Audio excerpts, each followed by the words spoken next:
Que s'est-il passé dans l'actu ces dernières 24 heures? Remettons les pendules à l'heure avec l'horloge d'actualité d'Alex Guetta.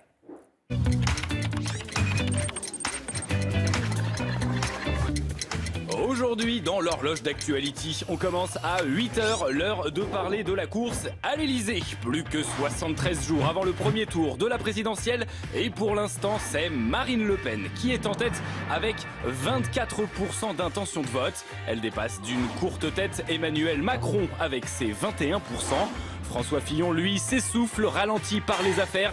Il n'est plus que troisième avec 19% d'intention de vote. Derrière, la gauche décroche un peu. Benoît Hamon est à 14%. Jean-Luc Mélenchon, lui, pointe à 12%. Le futur président se trouve à coup sûr parmi ces 5-là. Mais qui franchira la ligne d'arrivée en premier? Début de réponse le 23 avril prochain. Allez, l'horloge repart et s'arrête à 11 h, l'heure de se régaler avec le palmarès du guide Michelin. Oui, bah ça va, le grand vainqueur du cru 2017, c'est... Chef Yannick Aleno. Yannick Aleno, le seul à décrocher une 3e étoile cette année pour son restaurant à Courchevel. Le gros bonhomme Michelin était tout content d'être là aussi. À noter enfin Fanny Ray, une ex-candidate de Top Chef. Elle remporte sa première étoile pour sa table à Saint-Rémy-de-Provence. C'est surtout la seule femme primée cette année.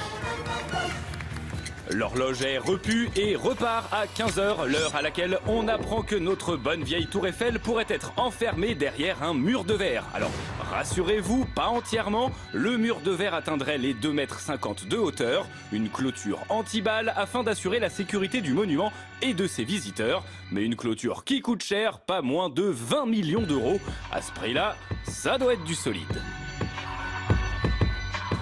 L'horloge termine sa course à 17 h 05, l'heure de faire un petit tour sur internet. Mais que s'est-il passé aujourd'hui? Alors, on commence par ce joueur de foot qui loupe son occasion et donc, pour se requinquer, n'hésite pas à boire un coup en plein match. Pourquoi pas? Vu également cette vidéo d'un jeune Kazakh qui fait un carton en Chine grâce à sa reprise de Daniel Balavoine. Je sens quelque chose qui m'attire, voler.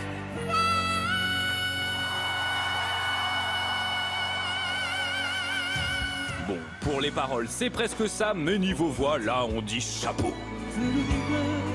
Voilà, c'est terminé pour aujourd'hui. Et n'oubliez pas, si l'actualité vous échappe, l'horloge d'actualité la rattrape.